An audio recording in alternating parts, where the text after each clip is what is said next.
atrocités de l'histoire contemporaine. Aujourd'hui, des premiers coups de feu ont été tirés à Sarajevo. La guerre civile dans l'ex-Yougoslavie a fait environ 200 000 morts.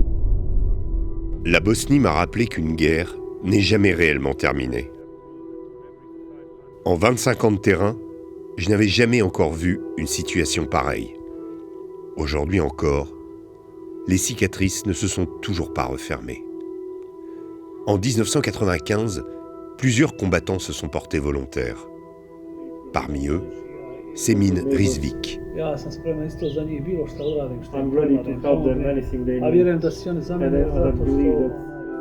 Mais chaque main tendue est-elle bonne à prendre ? Semin Rizvik. Ce nom ne vous dit peut-être rien, mais ces images, si. En 30 ans, rien n'a changé. Les communautés n'en finissent plus de compter leurs morts. Le passé a façonné le présent entre ses frères, éternels ennemis.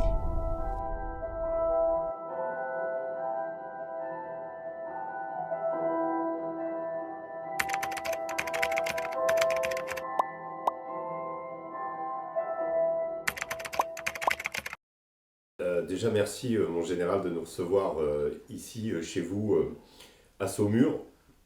Pour revenir, pour arriver dans le vif du sujet, est-ce que vous pouvez nous décrire la situation que vous avez trouvée en Bosnie, et notamment les rapports entre les communautés, quand vous êtes arrivé dans le pays ? Nous sommes arrivés en janvier 92 et nous avons trouvé un pays qui était pour le moment paisible complètement, mais avec des tensions qui se présentaient, en particulier sous l'influence des Serbes de Bosnie, qui jusque-là s'étaient entendus parfaitement avec les autres parties de la population, puisque la Bosnie que vous connaissez maintenant était déjà partie entre les trois communautés, les trois religions, catholiques chez les Croates, orthodoxes chez les Serbes et musulmanes. Et nous sommes arrivés à Sarajevo, dans une ville où l'appel des muezzins répondait aux cloches des cathédrales catholiques et orthodoxes.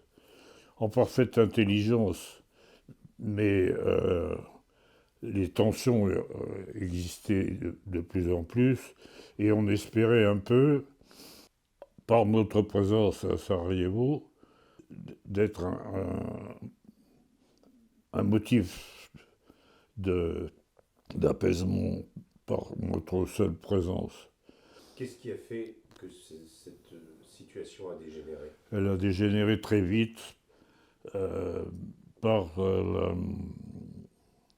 la faute certainement des Serbes qui, sous la présidence de Karadzic et avec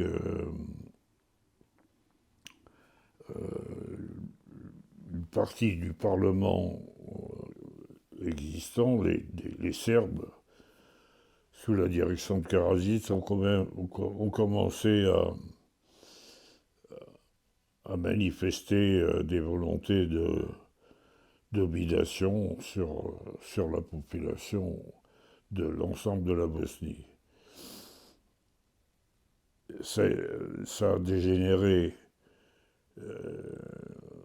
assez vite, mais ce qui s'est produit, c'est que nous étions déployés donc à Sarajevo avec uniquement un état-major et quelques unités, une compagnie suédoise qui assurait notre protection.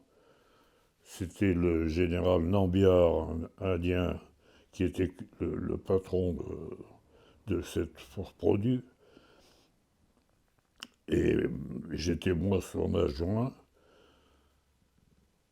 Nous avons tout fait pour éviter que l'Union, que les Nations Unies reconnaissent l'indépendance de la Bosnie. Et c'est contre cette décision d'indépendance qui a été donnée par la communauté internationale que les Serbes se sont soulevés sous donc la présidence de Karadzic, puis assisté très vite par ce qui restait de l'armée fédérale yougoslave,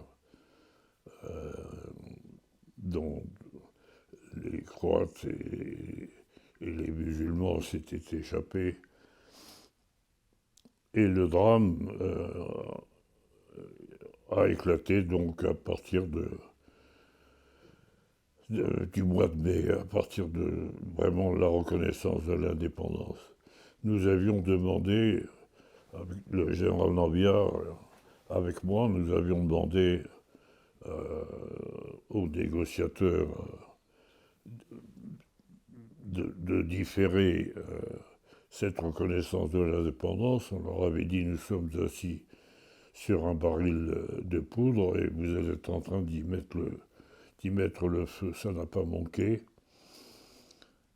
Et très vite, les miliciens serbes de Karadzic ont commencé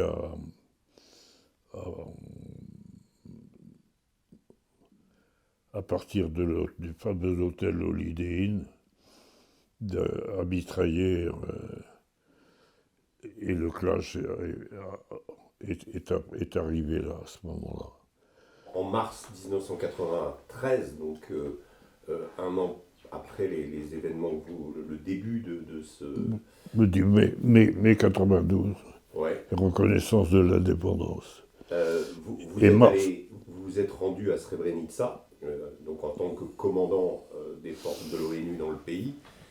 La ville était alors encerclée par les forces serbes du général Ratko Mladic. Vous êtes apostrophé par les habitants et vous leur dites « Je suis venu de mon plein gré ici et j'ai décidé de rester ici à Srebrenica. Vous êtes sous la protection des forces de l'ONU. » Et vous leur lancez cette phrase célèbre « Je ne vous abandonnerai pas ». Au vu de ce qui s'est passé en 1995, est-ce que...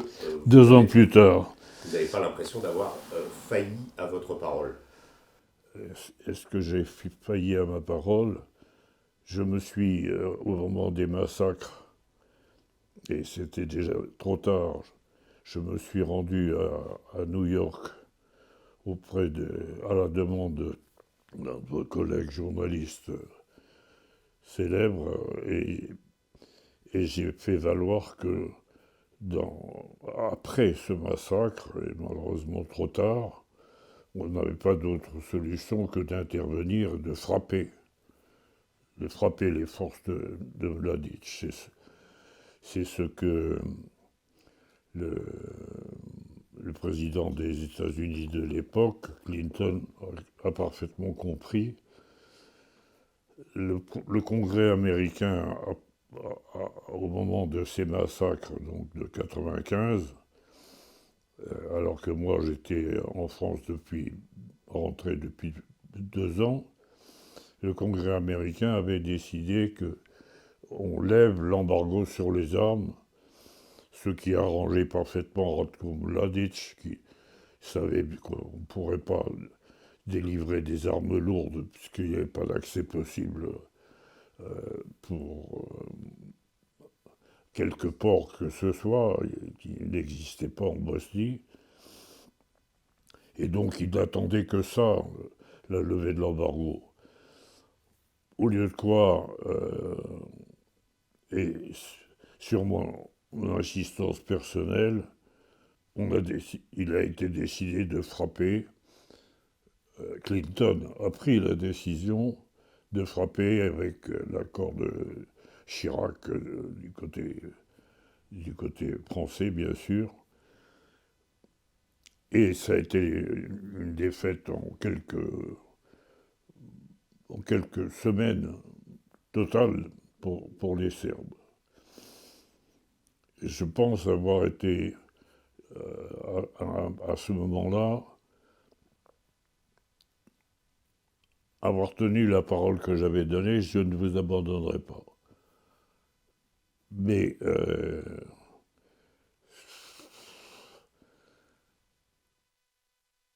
j'ai, plus tard, au nom de la communauté internationale, j'ai demandé pardon aux femmes bosniaques pour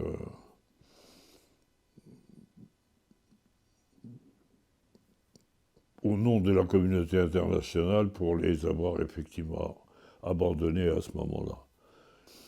Lorsque je suis intervenu, au contraire, de part et d'autre, mon intervention a été accueillie, bien accueillie, y compris par les musulmans eux-mêmes, puisque c'est le président Izetbegovic lui-même qui m'a remis ce passeport d'identité bosniaque et qui date de juillet 1993, l'époque où j'ai été relevé de mon commandement parce que New York craignait que ma prise de position nuise à la neutralité des forces internationales, des forces de l'ONU, alors qu'il n'en était pas du tout le cas. La preuve, encore une fois, c'est que Izetbegovic m'avait demandé si il fallait qu'il intervienne pour empêcher ma relève. J'avais passé déjà 18 mois en Bosnie depuis notre arrivée en 92. Et que j'avais été tenté, c'est vrai, je l'ai écrit, à l'époque, vraiment de prendre le pouvoir à Sarajevo, de demander aux habitants, allez, on y va, sortez avec moi, pour affronter Karadzic et Mladic. Le regret que j'ai, je l'ai écrit un jour à l'occasion de ma rencontre avec Massoud. Massoud a témoigné devant moi qu'il regrettait à un moment d'avoir cédé, de ne pas d'avoir cédé à son ministre. Et de ne pas avoir pris le pouvoir réellement en Afghanistan. Et j'ai écrit que je partageais le même regret, pas un remords, mais regret, au moment où j'ai été relevé de mon commandement, il faut bien le dire, par New York, qui craignait que ma prise de position m'ait rendu dépendant et ayant pris parti. Ce que je tiens à dire en résumant, c'est que non, je ne regrette rien, sûrement pas. Alors, je reviens sur les cicatrices de cette guerre. Nous les avons vues un peu partout en nous rendant sur place. Comme vous qui avez été au cœur des événements, pensez-vous qu'il aurait pu en être autrement? Oui, si on n'avait pas commis l'erreur de reconnaître trop tôt l'indépendance de la Bosnie. Donc on était en train de mettre en place, de démontrer l'efficacité de l'interposition entre Serbes et Croates. Pour le moment, parmi les républiques de la Fédération yougoslave, la Croatie avait été, après la Slovénie avait été la première à réclamer son indépendance, après la mort de Tito, parce qu'elle ne voulait pas continuer de payer pour ses cochons, pour ses cochons de Macédoine. La Slovénie avait obtenu son indépendance sans aucun problème, parce que il n'y avait pas de mélange pratiquement. C'était pratiquement exclusivement des catholiques. L'affrontement était entre catholiques et orthodoxes, entre Serbes et Croates, et nous avions commencé à déployer des forces sur le terrain pour assurer le maintien d'un cessez-le-feu.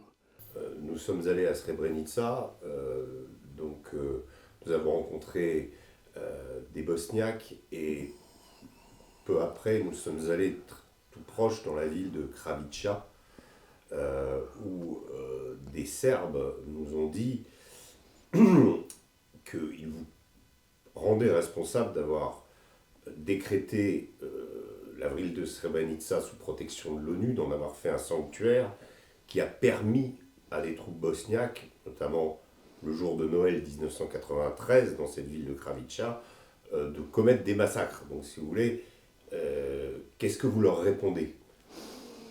Parce qu'ils nous parlaient de vous nommément. Oui. Pas étonnant que mon nom ait pu vous être fourni du côté serbe comme responsable, encore une fois, ce que vous venez de me dire, responsable des massacres commis en décembre 1993,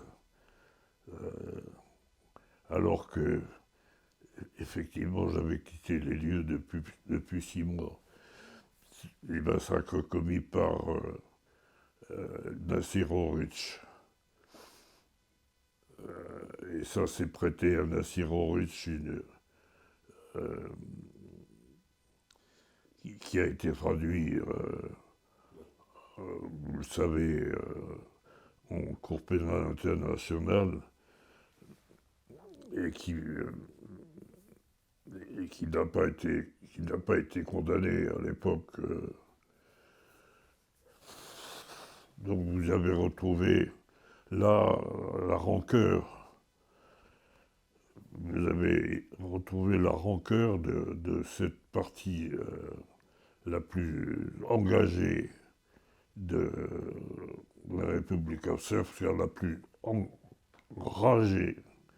J'ai dit au En moment... l'occurrence, c'est une femme qui a perdu son mari et une partie de sa famille dans ces massacres qui m'a parlé de vous, évidemment en vous rendant responsable, même si vous n'étiez plus dans la région.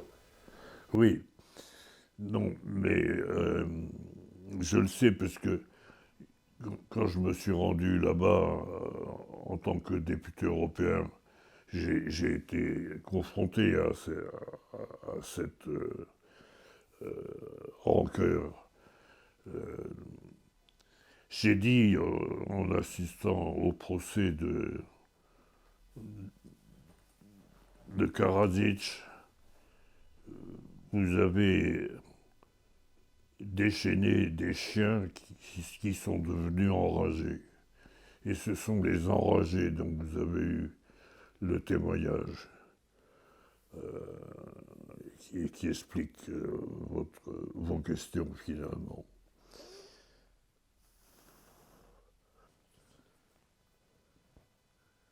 Un Noël 93 est déjà après mon départ largement, puisque j'ai été rapatrié en juillet 93. Ce que j'ai fait, moi, c'est pas laisser la vie sauve à Nassirovitch et à ses troupes, d'avoir favorisé les massacres de Noël 93. Non, bien sûr, d'abord, j'étais plus là. Ensuite, c'était pas du tout le cas. Moi, j'avais obtenu l'accord à la fois de Milosevic et d'Izetbegovic pour déployer une unité de l'ONU, de la FORPONU, dans Srebrenica, qui a été déclarée zone protégée. Zone protégée. Mais j'ai tout tenté, mais j'ai réussi. Et c'est pour ça que vous avez ces témoignages. Je ne sais pas qui vous avez rencontré du côté bosniaque, mais c'est pour ça que vous avez ce témoignage de la reconnaissance par le président Izetbegovic lui-même de mon action en faveur de la paix. Parce que mon objectif, c'était d'empêcher ce massacre dont je savais qu'il serait inéluctable si je ne parvenais pas à empêcher la poursuite de l'offensive en cours par Mladic. À l'ONU, est discutée la question du qualificatif de génocide à propos du massacre de Srebrenica, ce qui ravive des tensions dans la région, et notamment Oui. du côté de la Republika Srpska. Une question toute simple, s'agissait-il d'un génocide selon vous ?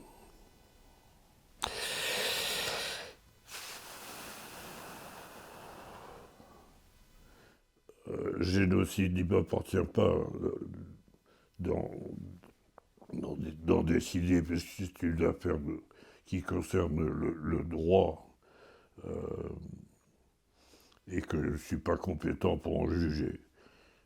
Un massacre, sûrement, ça, personne ne peut le nier, et c'est ce que j'estime avoir réussi à empêcher à l'époque de mon intervention. Merci mon général.